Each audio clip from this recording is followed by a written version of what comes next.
Now to a crime alert in Newport News where police are investigating a homicide. Officers found 28-year-old Imani Parrish unresponsive at a home on Antrim Drive near Harpersville Road just before 9 last night. She died at the scene, and tonight Layla Cox spoke with members of her family who say they want the person who did this to turn themselves in. In the early evening of April 30th, 2025, police were dispatched to the 600 block of Antrim Drive, a residential block in Newport News, Virginia, after a report of an unresponsive adult inside a private residence. Upon entry, officers located 28-year-old Imani B, Parrish, deceased. The initial assessment classified the incident as a homicide, triggering a full investigative response. Parrish's remains were discovered in a bedroom closet, wrapped in what appeared to be a blood-soaked blanket, circumstances that raised immediate questions about the timeline of events and actions taken prior to discovery. Over a month later, 30-year-old David Anderson was arrested and charged with first-degree murder in connection with Parrish's death. Law enforcement has released limited details regarding motive or relationship between the accused and victim, leaving significant gaps in the public record and investigative narrative. Nicole Parrish, the mother of Imani, says she spoke with her daughter just hours before she died. She asked me, "Mom, you at work?" And I said, "Yeah." And I asked her, was she okay? And she said, yeah. That was the last time I talked to her. Parrish's family say they want Imani to be remembered as an angel on earth. She was everything. Yeah. She was loved by everybody. It wasn't nobody that she didn't touch that didn't get intoxicated by her love. Imani Parrish leaves behind a 10-year-old son named King and a community of people whose hearts she touched. She blessed so many people. She was a gift to this world. And for someone to just take her life like that, that's crazy. Family members of Parrish have this final message for her killer. Yourself-in, man. You tore up our whole family, bro. Whoever it is, man, we can't judge you, man. That's not our place. We just want justice for my grandson and her mother, man. Please. Layla Cox, 13 News Now. And Newport News police still have not said how Imani died, but called her injuries suspicious. They have not yet released any suspect information. If you know anything that could help investigators solve this crime, call the crime line at 1-888-LOCK-YOU-UP. You can remain anonymous. Stay with us as we unravel this shocking story and uncover the heartbreaking details of what led to this senseless loss. Before we begin, let us know in the comments, where are you watching from? And what are your thoughts as the story unfolds? Welcome to True Crime Tales, where we reveal the crimes that shock communities and the secrets hidden behind closed doors. These are real people, real events, real consequences. Hit subscribe and turn on notifications. You won't want to miss what's coming next. Now, let's begin. Imani B. Parrish was born on March 23, 1997, in Newport News, Virginia, where she spent the majority of her life. She was raised within a close-knit family environment that included her mother, extended relatives, and siblings who remained actively involved in her life into adulthood. Family members describe her upbringing as stable, with strong familial oversight and consistent involvement from relatives who lived nearby. During her childhood, Parrish attended local schools in Newport News. Her education followed a standard path, with no publicly documented disciplinary issues or academic disruptions. Teachers and peers reportedly viewed her as sociable and adaptable, maintaining friendships across different social groups. There were no records indicating early behavioral concerns or involvement with criminal activity. From a young age, Parrish showed interest in music and creative expression. Family members noted that she gravitated toward activities that involved personalization and aesthetics, including clothing design concepts and music curation. These interests persisted into adulthood and later became part of her routine leisure activities. As an adult, Parrish maintained steady employment. She worked as a painter at the Newport News shipyard, a position that required adherence to safety protocols, scheduled shifts, and physical labor. Co-workers describe her as consistent in attendance and capable of managing the demands of the role. Her employment provided financial stability, allowing her to independently support herself and contribute to household expenses. Her daily routine was structured around work obligations and childcare responsibilities. On working days, Parrish followed a predictable schedule that involved commuting, completing assigned shifts, and returning home in the evening. There were no known employment disputes or recent job-related conflicts reported prior to her death. Socially, Parrish maintained a small but consistent circle of friends, primarily individuals she had known for several years. These relationships were described as stable, with regular communication through phone calls, text messages, and in-person interactions. She was not known to engage in high-risk social behavior and did not frequently attend late-night social gatherings.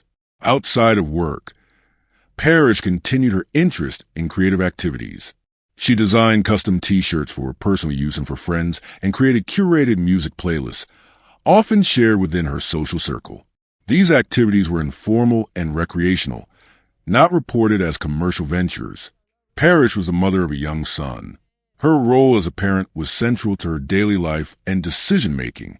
Custody arrangements placed a primary caregiving responsibility with her, and she managed her child's schedule, schooling needs, and general supervision. Her daily routine included preparing meals, coordinating school-related responsibilities, and arranging childcare when work obligations required it.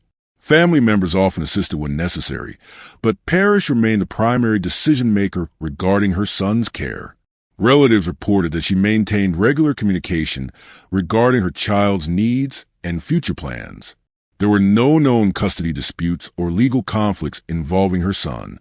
Family statements consistently described her as attentive to parental responsibilities and involved in her child's daily activities. Parrish's personal relationships included both family connections and romantic associations. While some romantic relationships were known to family members, others were less clearly defined. She did not publicly discuss the details of her private relationships, and much of what is known comes from family observations rather than documented records. There were no confirmed reports of ongoing disputes or restraining orders involving Parrish prior to her death. However, family members later indicated that she had been in close contact with someone she trusted in the period leading up to the incident. The full nature of that relationship was not publicly detailed at the time of initial reporting. Communication patterns in the days before her death appeared largely normal. She maintained contact with family and friends, responding to messages and calls without noticeable delay. No explicit threats or expressions of fear were reported by those who spoke with her during this period. Some family members later reflected on subtle behavioral changes, including increased privacy regarding certain aspects of her personal life. These observations were not initially considered unusual and did not prompt immediate concern. The last confirmed sighting of Parrish occurred at her residence in Newport News. Records indicate that she was seen or heard from during routine communications consistent with her normal behavior. Her final known phone activity occurred within the expected time frame of her daily schedule. Following this period, family members noticed an absence of communication. Messages and calls went unanswered longer than usual. Parrish missed routine obligations, including scheduled interactions involving her child, which was inconsistent with her established behavior patterns. As hours passed without contact, concern increased among relatives. Given her reliability and consistent communication habits, the silence was considered abnormal. After unsuccessful attempts to reach her, a decision was made to request a welfare check. Law enforcement was contacted by concerned family members requesting a welfare check at Parrish's residence. Officers were dispatched to the location in the evening hours. Upon arrival, police assessed the exterior of the residence and found no immediate signs of forced entry. Officers made entry into the residence to conduct the welfare check. The interior appeared generally undisturbed upon initial observation. The residence consisted of standard living spaces, including a bathroom and bedroom areas. During the search, officers located Parrish inside a bedroom closet. Her body was positioned in a confined space and was wrapped in a blanket. Blood was present within the residence, including areas outside the closet. The placement of blood suggested that the fatal injuries did not occur where the body was ultimately found. No signs of a struggle were immediately apparent in the primary living areas, but damage and blood evidence were noted closer to bathroom and bedroom spaces. Investigators observed indications that violence had occurred elsewhere in the residence before the body was moved. The positioning of the body and use of a blanket indicated an attempt to conceal or delay discovery. Additional materials at the scene suggested efforts to obscure evidence. Items associated with cleanup or concealment were noted and documented as part of the investigation. The medical examiner conducted an autopsy and determined that Parrish's death resulted from blunt force trauma to the head. The injuries were consistent with repeated force rather than a single accidental impact. The estimated time of death was established based on forensic findings and scene evidence. Indicators suggested a physical struggle prior to death. Based on the nature of the injuries, the presence of blood patterns and evidence of concealment, the manner of death was classified as homicide. The findings ruled out accidental or natural causes and supported the conclusion that the injuries were intentionally inflicted. When investigators entered the residence, the physical conditions seen immediately indicated that a violent incident had occurred prior to the discovery of the body. Blood patterns were observed in multiple areas of the home, suggesting movement after the initial injury. A visible blood trail extended from the bathroom area toward a bedroom closet, indicating that the victim had not died where the injuries were first inflicted. The direction and volume of the blood suggested the victim was injured elsewhere and later relocated. The blood pattern analysis showed smearing and transfer stains rather than pooled blood alone. This indicated contact with surfaces and possible dragging or assisted movement.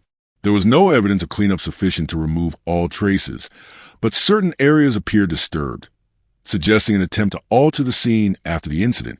Several broken and damaged objects were documented within the residence. These included shattered glass fragments found near the victim's body and embedded in clothing. Investigators cataloged these fragments to determine whether they originated from household items, such as mirrors, bottles, or furniture. The damage did not appear consistent with accidental breakage. Trace materials were also collected, including fibers from the blanket used to wrap the body and glass fragments recovered from the surrounding area. These materials were preserved for comparison and analysis. Investigators also considered the possibility of a weapon or weapon substitute. No traditional weapon was immediately recovered, leading investigators to examine household objects capable of causing blunt force trauma.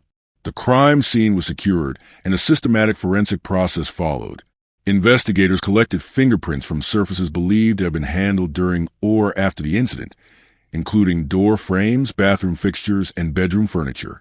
These prints were logged for comparison with known individuals connected to the residence. DNA samples were collected from bloodstains, the blanket used to conceal the body, and areas where skin contact was likely. All biological evidence was carefully bagged, labeled, and logged to maintain chain of custody. Each item was assigned a unique identifier to ensure traceability, from the scene to the laboratory. Evidence handling procedures followed standardized protocols. Items were sealed in appropriate containers to prevent contamination. Documentation included the date, time, and personnel responsible for collection and transfer. Laboratory testing procedures included DNA profiling, analysis of trace materials, and comparison of glass fragments. Blood analysis was used to confirm the victim's blood type and identify any additional contributors. These results were used to corroborate or eliminate potential suspects. The initial phase of the investigation focused on reconstructing a timeline of events. Investigators worked backward from the estimated time of death to determine the victim's last known activities. Phone records, witness accounts, and employment information were reviewed to establish a baseline schedule. Persons of interest were identified based on proximity to the victim, access to the residence, and known interactions in the days leading up to the incident. Priority was given to individuals who had recent contact with the victim or were present near the residence during the relevant time frame. Surveillance footage from nearby residences, street cameras, and commercial properties was reviewed. Investigators analyzed footage for any individuals entering or exiting the area, unusual activity, or vehicles that appeared during critical hours. This review helped narrow the window of time during which the incident likely occurred. Investigators conducted structured interviews with family members to establish the victim's recent behavior, relationships, and any reported concerns. Family members were asked about recent arguments, changes in routine, or individuals the victim had been spending time with. Friends and co-workers were questioned regarding the victim's demeanor, communications, and interactions at work or social settings. These interviews aimed to identify conflicts, stressors, or notable conversations that occurred shortly before the incident. Neighbors were interviewed to determine whether they heard unusual noises, arguments, or disturbances. Some neighbors reported hearing sounds consistent with movement or activity, but could not specify exact times. Investigators compared these accounts to the established timeline. Throughout the interview process, investigators noted inconsistencies or gaps in statements. Discrepancies were flagged for follow-up questioning and cross-reference with physical and digital evidence. Digital evidence played a central role in the investigation. The victim's cell phone was extracted using forensic software to retrieve call logs, text messages, and application data. Investigators examined communications from the days leading up to the incident to identify patterns or significant exchanges. Call logs were reviewed to determine who last communicated with the victim and when. Text messages were analyzed for tone, content, and timing. Investigators also examined deleted messages and application data to identify potential attempts to conceal communications. Location data was used to track movement. This included GPS information, cell tower pings, and application-based location services.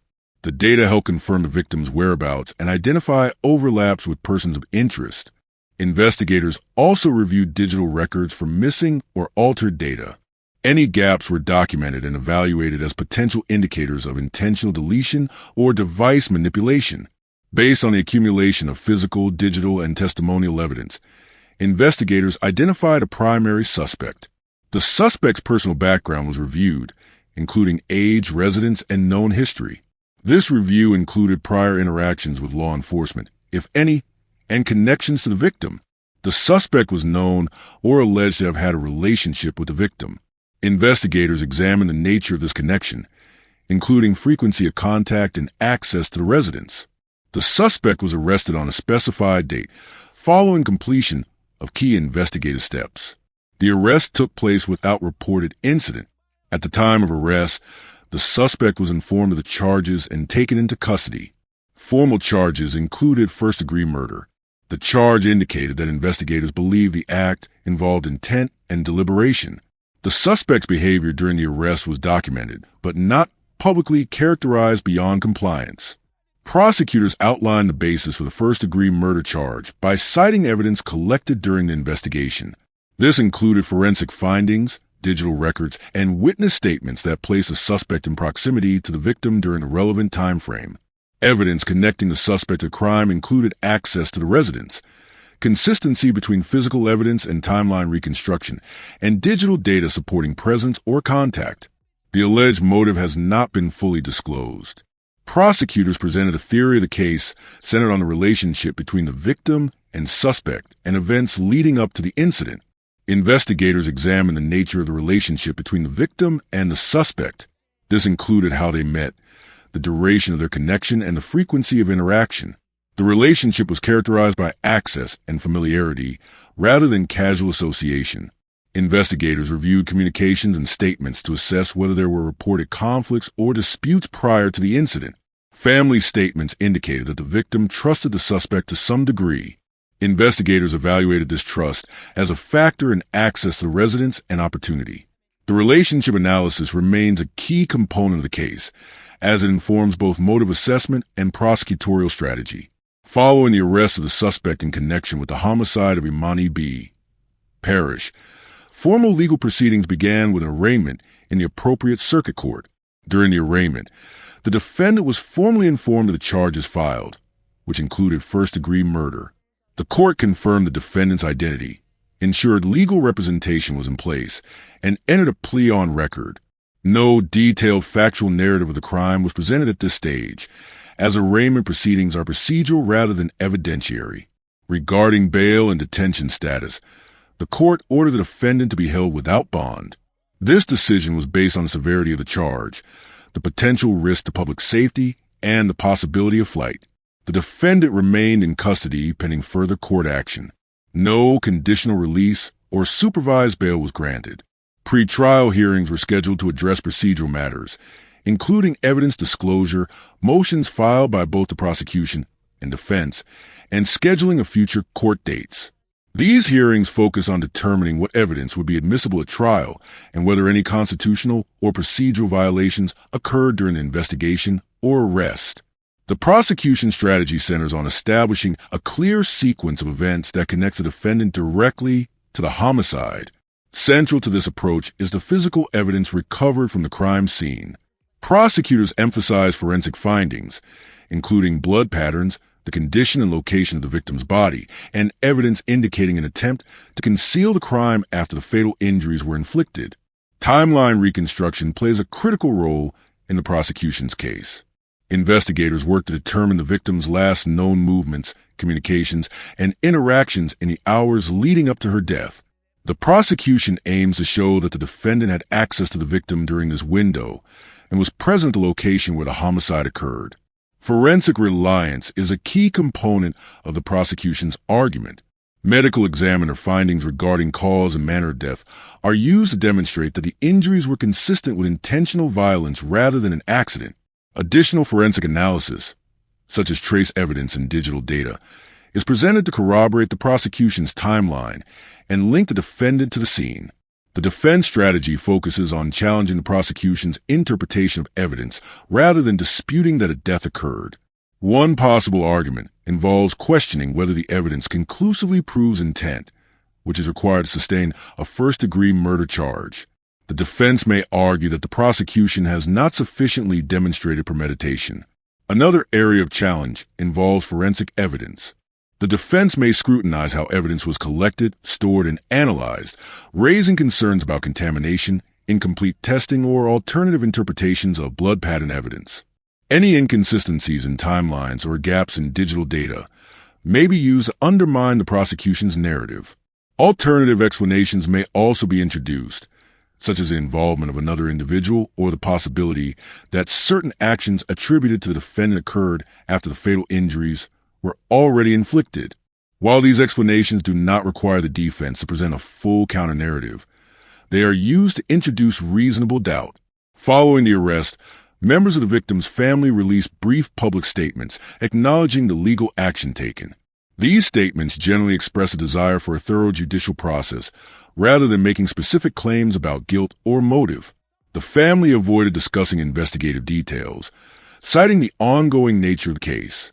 Memorial services were held privately and within the community. These gatherings focused on recognizing the victim's life, rather than discussing the circumstances of her death. No official statements from law enforcement were made during these events. Community reaction remained measured but consistent. Residents expressed concern about the nature of the crime and its occurrence within a residential setting. There were calls for increased transparency from authorities as the case progressed. Public discourse centered on accountability and the expectation that the judicial system would address the case fully and without delay. Despite the arrests and formal charges, several critical questions remain unresolved. The motive for the homicide has not been publicly disclosed. Authorities have not clarified whether the killing was a result of a dispute, escalation, or premeditated act. The events immediately preceding the homicide are also unclear. While investigators establish a general timeline, specific interactions and triggers leading up to the fatal incident have not been made public. Another unresolved issue involves whether any other individuals had knowledge of the crime before it was reported.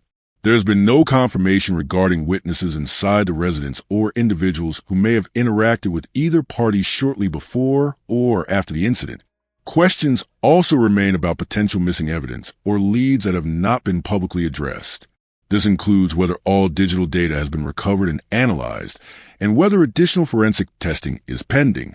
Any delays or gaps in the investigation timeline continue to raise scrutiny. This case reflects broader patterns observed in homicide investigations involving individuals who share a close personal connection. Such cases often involve delayed reporting, limited witnesses, and complex interpersonal dynamics that complicate motive determination. Indicators commonly associated with domestic or interpersonal violence are present, including the private setting of the crime and the effort to conceal the body. These factors align with challenges faced by investigators in similar cases nationwide. Homicide investigations involving close relationships frequently rely heavily on circumstantial and forensic evidence rather than eyewitness accounts. This places increased importance on evidence integrity and thorough documentation throughout the investigative process. As of the most recent update, the defendant remains in custody awaiting trial. Pre-trial proceedings are ongoing, with additional hearings expected to address evidentiary motions and trial scheduling. No trial date has been publicly confirmed. The court continues to manage procedural requirements, including discovery compliance and witness disclosures. Additional filings from both the prosecution and defense are anticipated as the case moves closer to trial. Potential future developments include the release of further investigative details during court proceedings, possible plea negotiations, or amendments to charges depending on evidentiary outcomes. The investigation into the homicide of Imani B. Parrish has resulted in an arrest and formal charges, supported by forensic findings and timeline analysis. Legal proceedings are underway, with both prosecution and defense preparing to present competing interpretations of the evidence. Despite these developments, significant questions remain unanswered, particularly regarding motive and the precise sequence of events leading to the victim's death. The resolution of these issues depends on continued judicial review and transparent legal proceedings.